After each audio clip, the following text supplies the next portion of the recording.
Naami pamilya na bisitahon.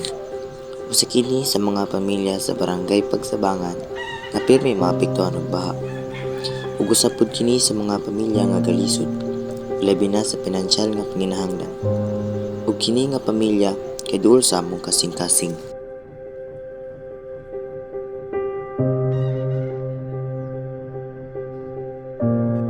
Ug karon atong mailaila ang usa ka miyembro sa ilang pamilya nga suod sa among kasing-kasing.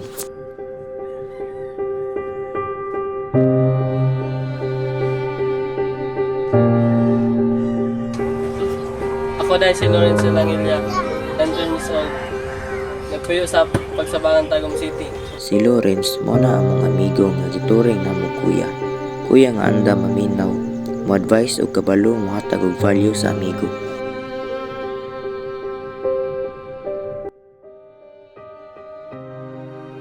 Ito may panginabuhi sa iyong pamilya karon. Si mama, nalala sa balay. Si papa, trabaho. Tapos ako, kay magtabang-tabang ako mama dito sa balay. Tapos sunod, mangita ko trabaho. Na matabangan sila. Pila man mo kabuok magigsuon? 5 kami ka magsuon, tapos ako yung kumagwangan. Tapos ako yung ginapakaon sila ha. Tapos ako yung ginagabantay. Kung wala si mama at papa, dito sa balay.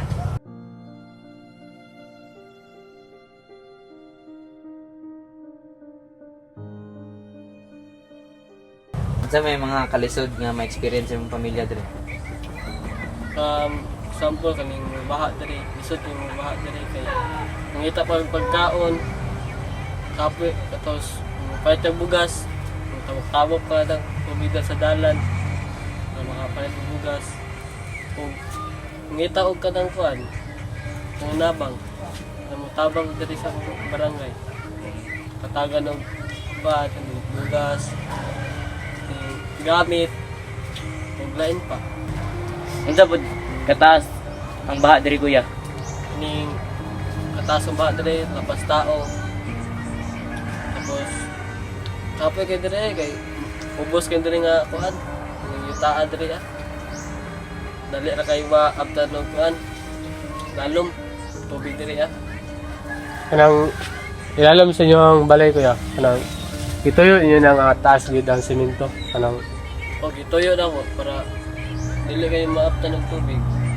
Pero bisang unsaon ay abtan niya po. tako jud kayong baha dito.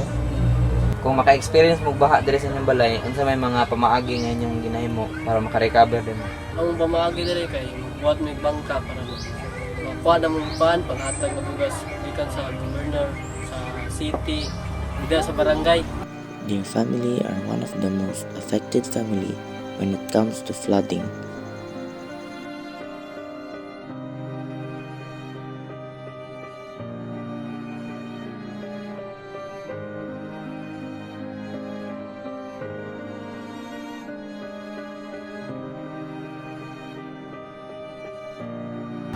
Karon nga nakaundang kag eskwela kuya, unsa may kanang naba kay nangita ba kag trabaho, kung may ana bitaw sideline, hiring. And pangita ko kay ring ko niyagi.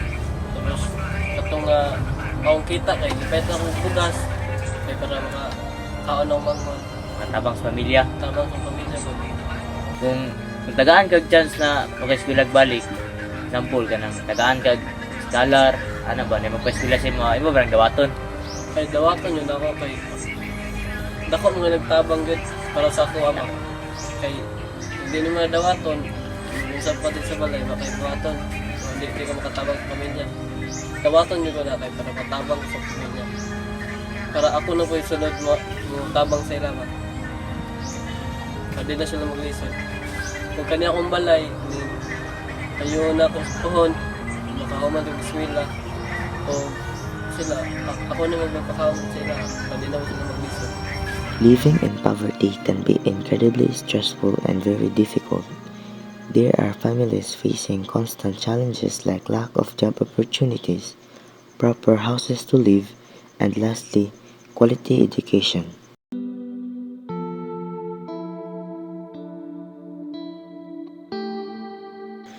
Ug usa si Lawrence sa mga estudyante nga miundang na lang og eskwela. Ingipili na lang nga motabang og panginabuhi sa iyang mga ginikanan.